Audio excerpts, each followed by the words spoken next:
But I think that being honest in that and understanding there's that level of grief because you're losing so much of your life and you don't realize it yet. It's a lot to deal with, but it's so much better to actually talk about the grief than to repress it, because I repressed it for years. This episode of The Recovery Couch is brought to you by Greg Swartz at Remax Victory and Affiliates. Greg brings heart, hustle, and honesty to every deal. Call Greg at 937-477-8975 today and tell him The Recovery Couch sent you.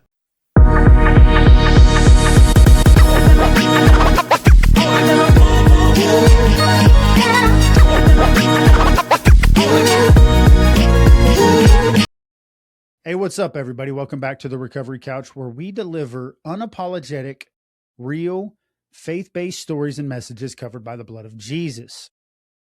This is a space where we speak from the heart without filters, because Psalm 139 verse 4 reminds us that God knows our words before we ever speak them. Romans 5:8 tells us that while we were still sinners, Christ died for us. That's why the Recovery Couch exists, to meet people exactly where they are, because here we believe when you offer someone a space to be real, you're also offering them a space to heal. Today, I have a special guest who I'm excited to hear the story. My guest, Ben Buckland, was involved in an accident in 2016. And I don't want to steal the thunder here, Benjamin. So I'm going to pass it over to you. But first, I want to know how you doing today. Doing pretty good. Yeah. The wife and I got to clean out the van. So it was nice. It looks a lot better than what it was. Super cool, bro. So all the listeners, man, I don't know if you noticed, like I noticed, I'm sure you do. This man's got a golden voice that is about to actually start a podcast. But before we get to that, Benjamin, why don't you tell us about this accident in 2016 and then what happened after the accident?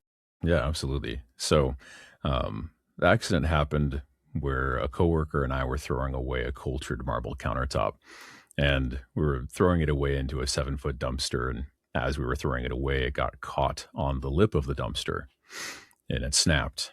And then that portion that snapped landed onto my left foot. And, you know, I did the guy thing, right? Rubbed some dirt in it after I probably said some sort of expletive, right? And just kind of limped around the rest of the day and tried to finish the job that I had set before me. Went home, elevated it, took ibuprofen, and went to bed, just thinking, okay, I got, like my foot smashed by something, and didn't know that, the next morning when I woke up, I put my feet down onto the carpet, and it was the worst pain that I've ever felt in my entire life. It felt like I was getting stabbed, electrocuted, and lit on fire all at the same time. That was the beginning of that process where I would say my road to recovery started there in that moment. And ever since then, I've had chronic pain. I was diagnosed a few months after that with something called CRPS. And for those of you that don't know what that is, it's complex regional pain syndrome. And you can go and Google that and look up the McGill Pain Index and see the level of pain that I deal with on a daily basis. So that's kind of where the accident started. And then my road to recovery, I've been on that road ever since, and I'm still in recovery from it still. I sometimes don't sleep because of the pain, and I've been working hard to try to have some sort of normalcy in like sleep schedule, but it's really hard when you're always in pain. It's kind of like trying to read when you have a migraine. Yeah, so let me get this straight, man. Cultured marble countertop, caught on lip of dumpster, fell on foot. You ignored the injury initially, and then you woke up the next morning, stood up, and your feet felt like they were stabbed, electrocuted, and caught on fire simultaneously. The only diagnosis is CRPS, or was there any broken bones in there? No, so oddly enough, they had thought that I had broken a bone, but I actually didn't. It was just something that I had, like as far as like a defect from whether it was birth or before. And the thing that was interesting was that I wasn't wearing my steel toe boots that day. And part of me is wondering if I had been, would it actually have just essentially like cut off my toes because of how heavy the cultured marble was. So I was wearing tennis shoes, and I think that I got pretty lucky in that regard. So in a weird way, you think that Mhm. not wearing the steel-toed boots actually saved your toes. Yeah. It saved my Unbelievable. toes, but I don't know if it was necessarily a better, end result because of the chronic pain, and it could have happened regardless. Anybody that has any sort of injury has a really low percentage of a chance of getting CRPS. For crush injuries, it's 8% or 9%, and I just happened to be one of those percentages of people. So crush injuries, 8% or 9%. How did you Mhm. take this news knowing that you're really basically like against all odds to even get this injury? Yeah. And would a broken bone have been better? Mm. I'm not necessarily sure if a broken bone would have been better. I mean, it definitely would have been something that would have healed and then not had been something that was chronic, but you could have still ended up in the same result of having CRPS after the fact. You had asked something at the very beginning there. Would you repeat what you asked? I forgot. Yeah. So when the when it fell on your foot and you were diagnosed with CRPS, was that the only Mhm. diagnosis, or would a Yeah, yeah, broken okay. bone have been a better option? Yeah, no, so that was, my end diagnosis. Originally, they thought I had an actual broken bone or a fracture, and it ended up that that wasn't the case. The When I was first diagnosed with CRPS, the doctor who gave me that diagnosis told me what I had and was white in the face, referred me to pain management, stood up, and then walked out of the room. And I was just like, I don't know what this is. And, my mom had to take me to my doctor's office visits because I wasn't able to drive. Just the pain was so bad. And, I get down and I can't remember if I was in crutches at the time or a knee scooter because I was in crutches for about 9 weeks. And then I was in a knee scooter for close to 4 years. But when we got down to the van, I was sitting in the van and I looked up what is CRPS, and I'm Googling, different things and learning, reading, okay, CRPS, complex regional pain syndrome, the most painful chronic pain diagnosis known to man with no cure, nicknamed the suicide disease. And I was very quickly overwhelmed by how essentially damning the news was. Okay, so you start to learn more about CRPS, that it's nicknamed the suicide disease. I'm sure that that wasn't the first thing you learned about it, but eventually No, yeah. you learned that it's the most difficult chronic pain problem to have, known to mankind. It's known as the suicide disease. How does that affect your mental state and your relationships? Yeah. So when I was younger, I actually went through a bout of really bad depression. I got beat up a lot as a kid and dealt with bullying a lot in school. And I had gone through a story where I had a plan to actually commit suicide, and that stopped by God's grace, where there was somebody in my life that intervened. Uh, Her name's Ashton, and she actually called me on the phone and um, talked with me about it. And that's something that or I could go into depth with and share the whole story, but it would take a long time to kind of share it all. But that's kind of the gist of it. And in that moment, I was thinking, well, why did this person call me? Why did they reach out to me when I thought that they didn't care about me? And she had asked me some questions that I hadn't really thought of at the time when I was so distracted by the pain of being bullied and the pain of being beaten up that I failed to see. And essentially, she got me thinking about my future and all the things that I would miss out on if I had ended it. And I legitimately think that that was a spiritual attack on me with the depression that I was dealing with and with those suicidal thoughts. And that God directly spoke through her to me. I mean, she was a middle schooler at the time, so was I. And the profound wisdom that she had in that conversation is something that I still carry with me to this day, and I don't doubt that God was using her directly to speak to me in that moment. So you're saying that you, when I asked about the mental health and then how it Mhm. affected your relationships, you're saying I had already dealt with some Yeah. depression issues that led to Mhm. suicidal ideation, and I Mhm. had a spiritual encounter with a friend named Ashton who had kind of Mhm. awoken me spiritually. Yeah. But was that a preface to getting to yeah, this did have an effect on me mentally? This Yeah. CRPS. I would say that It was one of those situations where I didn't realize at the time that God was using that former experience to prepare me for what was to come later on in my life. Where, I definitely dealt with some of those suicidal thoughts. I didn't have the tendencies this time around because I was able to carry that story with me, and it helped encourage me to know, even though my pain is at, a 9 out of 10, or if somebody steps on my foot, 10 out of 10 or worse, and I am in pain where I can't move, I'm flexing all of my muscles because I just can't function or think or speak.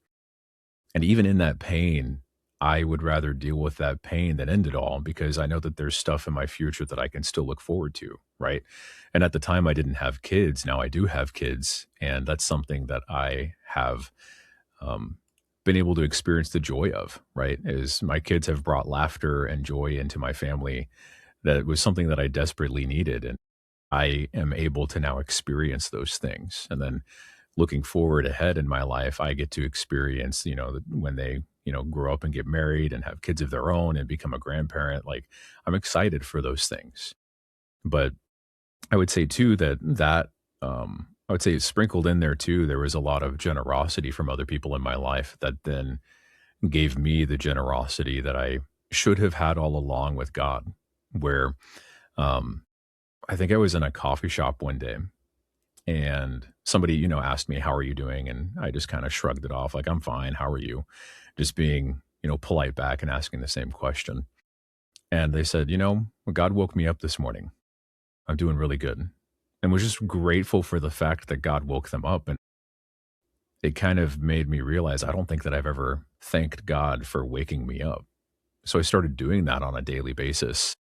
At first it wasn't, but I wasn't actually doing it every day, but I was trying my best to have that sense of gratitude. And then that gratitude began to essentially change me from the inside out, where I'm grateful for the next breath that I get, because I know that it's not guaranteed, right? When God decides to take me home, there's nothing that I can do to prevent that. But what I can do is be grateful for what God does give me. He gives me another day. In the mornings, I talk with him and I thank him for that.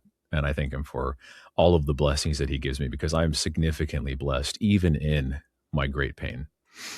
And that change slowly then created my focus from not being on this world, but to be focused on eternity and to focus on that mindset. And in that mindset, it's one of those things where I have the hope that I know that even if I'm not healed this side of heaven, I know that when I do die, that I will be healed from my pain and I won't feel pain anymore. And that's something that really encourages me to continuously endure the pain that I deal with. So let me see if I get this straight, Benjamin, and correct me if I'm wrong. When asked if you had any mental struggles with the fact that Mhm. you have a chronic painful disease that affects only 8% or 9% of the population, and you find out it's nicknamed the suicide disease, Mm. does that take you into like any sort of mental health issues? And you kind of, I feel like you're kind of saying no. It actually, based off prior experience with mental health issues, or Mhm. that I knew that um, there had to be gratitude in the fact that I was dealing with something that was so difficult. Is that what I'm gathering? Yeah, honestly, I would say that's a good way to summarize it all. So you didn't deal with any sort of mental health issue post CRPS diagnosis. No, I did, but it put me back into understanding from what I had dealt with prior, and knowing that I have things to look forward to in my life helped me understand that, and eventually that understanding from, hey, God intervened in my life when I had to deal with something similar earlier on. When I was then faced with that again, it was easier to go through. And then that then turned into gratitude for God, because he was already active before that even happened. And to be able to see that and then understand and apply that to my life with that gratitude aspect, essentially that gratitude kind of like was planted as a seed early on and then kind of bloomed into a full blown tree. is the So way that I would describe it. yeah, sounds like you're saying you already Mhm. had confidence and faith in God. And I just read this thing yesterday that says confidence needs, what is it? Confidence needs evidence. So you had evidence from Yeah, yeah, God, that's good. right? And so that gave you Mhm. confidence that God Yeah. was going to uh, give you, you know, blessings. And even though Yeah. you had to deal with this pain, I'm still going to be grateful. I'm going to Mhm. count my blessings. I'm not going to Yeah. focus on this, you know, poor me type of situation. Is so yeah, Right. that's now that's clicking. But how did Mhm. this affect the relationships so close to you? I mean, this Yeah. limits. Does this limit your mobility? Does this Mhm. cause you? What type of thing issues are in your way today? Over Yeah. Well, I would say that it wasn't like an instantaneous thing where I really struggled like the first few years of my diagnosis, and I was miserable. And it was my wife told me that it was something where it was like I was in the room, but I wasn't present. So it's one of those things where I was so checked out because I was in so much pain that I was using all of the energy that I had just to try and survive. Right. And I wasn't doing the things that I should have been doing. I was turning to different vices to try to cover up and mask my own problems. Um, I turned to pornography a lot, and I had former struggles with that growing up in high school. And eventually it got to the point where I was like, I need to seek help. I need to actually change or have God change me and pursue the benefits of what does this look like if I didn't struggle with those things? What if I, instead of, when tempted by pain or frustration and want to numb it, run to God instead of run to the things of this world? And ultimately, it's one of those things where, I've gone through addiction recovery. I went through a 12-step program. I've been in counseling for, I think, almost 4 years now. And through that experience, I am a significantly better person, but it's not because of anything that I've done. It's just because God has been slowly changing me. And the things that I deal with now today is so I am not able to walk without assistive devices, right? So I call it my exoskeleton leg. So I have a leg that is made of carbon fiber and it sits on the outside of my leg from the knee down and it has a foot plate. It's called, what is it called? I think it's called like a reactive brace with a PDE element. I don't really know what PDE stands for.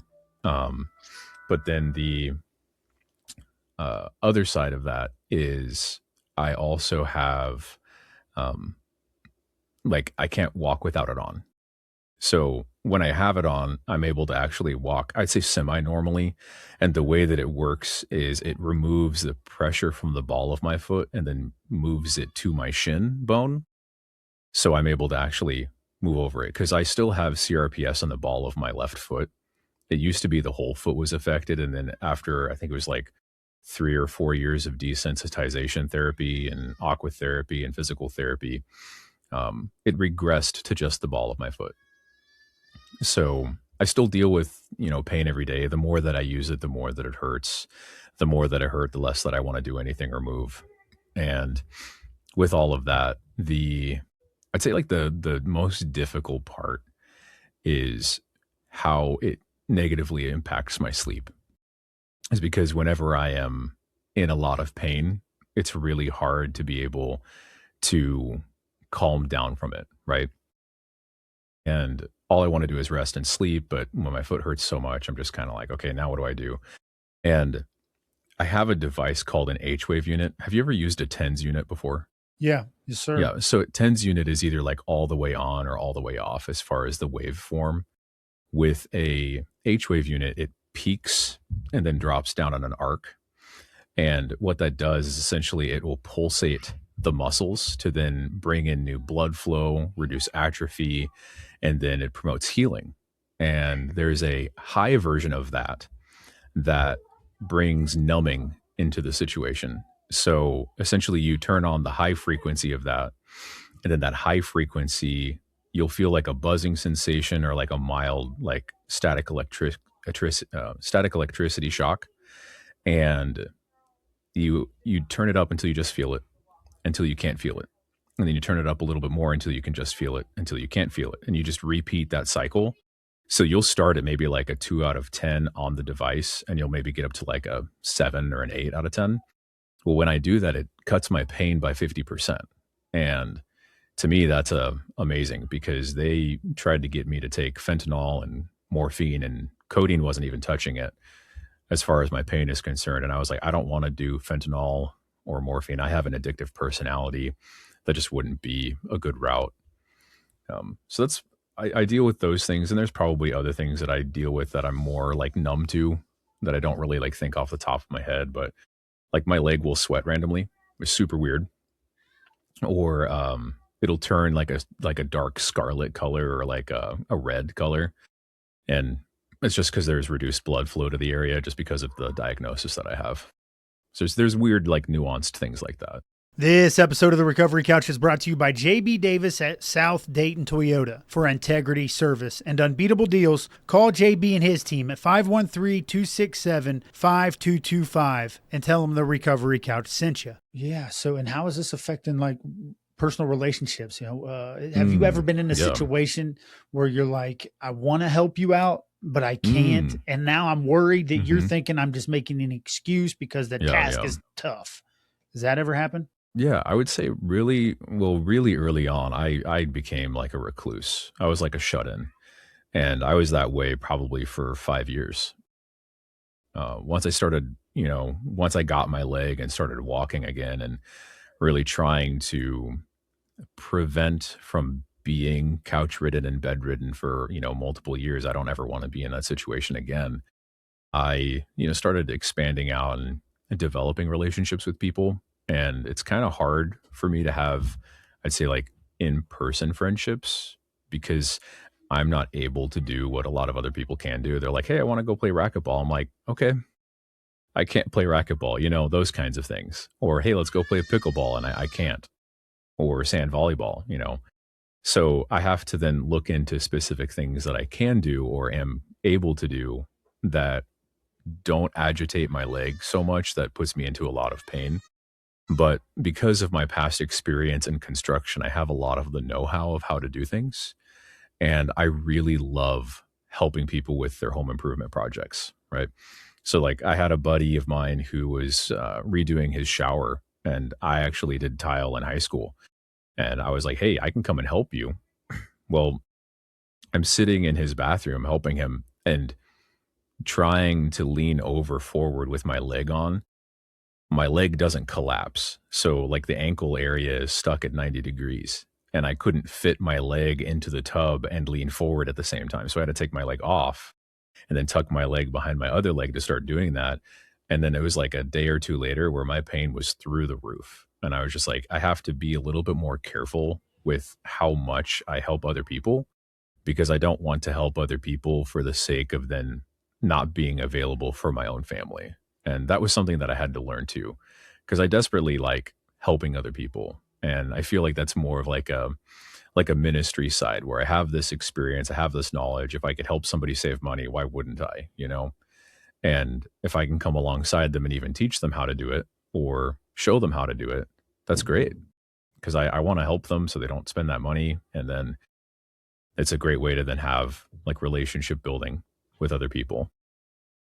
Yeah. So, and then what eventually happens to where you feel like, okay, man, I'm led to use this pain as a purpose. And then what type of steps do you start taking to, execute that? Yeah. So early on, when my accident first happened, I started writing down the things that were happening because I had really bad short term memory issues, just because the pain was always at the forefront of my mind. And those journals started to then like compound and compile. And then that became the basis for the book that I started to write. And, I'd let it sit for, a month or two and then go back into it and then, add some more stuff to it. But like really early on for the first few years, I was heavily writing in it almost daily. And a lot of it too was like prayers of me pleading and begging God to heal me. Right. And in my studies with that, I ended up like coming to a different conclusion. Like I know that there's people that will say, like God will answer your prayers as yes, no, or maybe. And specifically when you're asking God to heal you. I think the problem is that here in Western society, I don't know if you live in Western society or like the USA, we want results now. We don't want to wait for results. Like that's why we have Ozempic. That's why we have like gastric bypass, all these different things so we can have an end result as fast as possible. That's because we want things in our own time frame. And the issue that I was running into is that I wanted God to heal me in my time frame, not his. And understanding that his time frame may be until I die, but I know that when I do die, he will heal me. I won't have pain when I'm in heaven. Is that him saying no? Or is that him healing me in his time frame? It's just different from what I want. So I talk about that in my book, and I have scriptural evidence for that. And I talk about that at length. And that's something where I've come to that conclusion where I would say specifically, one second, when we ask God for healing of specific ailments, whether it is cancer or physical pain or chronic pain, I have chosen now to surrender the time frame of that healing to God because he knows what's best. And, when I think about it, if I would have just had him, or if he, let me rephrase that, if he would have healed me when I first asked, what would that have taught me? It wouldn't have taught me dependency on him. It wouldn't have gotten me closer to him. It wouldn't have allowed opportunities for me to then understand other people's pain the way that I do, or to be able to speak into pain the way that I can. And understanding that now and looking back at it, my idea of what I originally wanted was just skewed because I wasn't really thinking of what actually mattered, right? Like what matters is matters of eternity or the souls of men and women, right? And if I am, let me say it this way, if I have to deal with my pain the rest of my life, and that touches one other person and they can then come into a relationship with Jesus, it'll all be worth it. Yeah, amen to that. Hey, you can take your leg off? Yeah, I can. So it, like the way that it works is you can, like, have you gone snowboarding? Do you know what a boa enclosure is? So a boa enclosure is like a locking mechanism, and then it's like a ratchet. So then it'll close your, like the shoe around your foot so it doesn't pop off when you're snowboarding. I've never gone snowboarding. I just know what the boa enclosure is because that's what's on the shin part of my leg. So it almost operates like this is the back piece of the leg, and then there's the shin piece. And then as you ratchet the boa, it will then close around my shin. So then that acts as a prosthetic cuff. So your shin and your foot are still there, but you have Yeah. the leg that comes detached goes over top of the foot and the shin. And then the issue with that is that I've broken the carbon fiber many times, and they're like, yeah, it's strong as steel. And I'm like, I don't know if it actually is or not as strong as steel because I keep breaking them and then having to ship them off to Washington State. That's the only place that they make them. Well, I think there's a new place in Texas that helps manufacture them, which is helpful. So I don't have to have my leg shipped off for a month to get fixed because that takes a long time. Then I'm legless for a month, and then it's just hard to get around and have to pull out the old knee scooter and stuff. But I was like, later I can show you. It's kind of cool. I want to see it so bad. It's dude. it's really neat. I should have brought like some of my old parts downstairs so I could have like held them up to show you, but I didn't think of that. In my mind, I'm picturing some Iron Man shit where like it, how when the costume is what I want to call it, but his uniform just kind of like forms to him. It's similar. Yeah. Heck Not yeah, as cool, but yeah. No, yeah.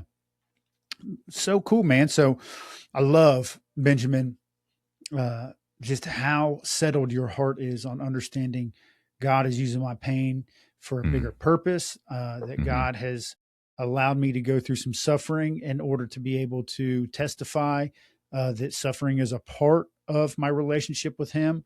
And then if I can just touch one person with my story, then it was all worth it for the kingdom of heaven. I think that shows wisdom beyond your years when it comes to your spirituality.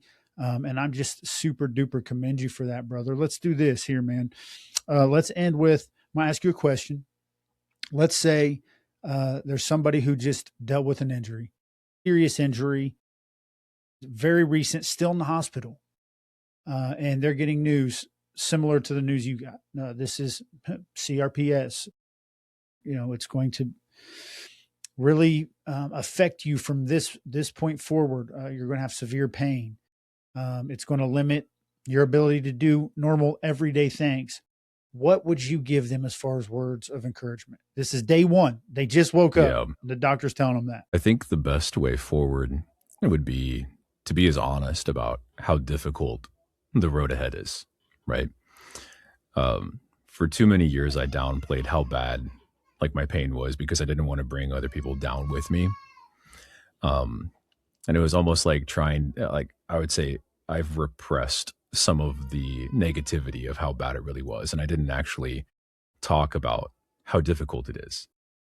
But I think if we're going to be honest, and I think honesty is the best policy when speaking about things that are really difficult in life, is to explain that the difficult road ahead is there. There is possible remission. So there is that level of hope.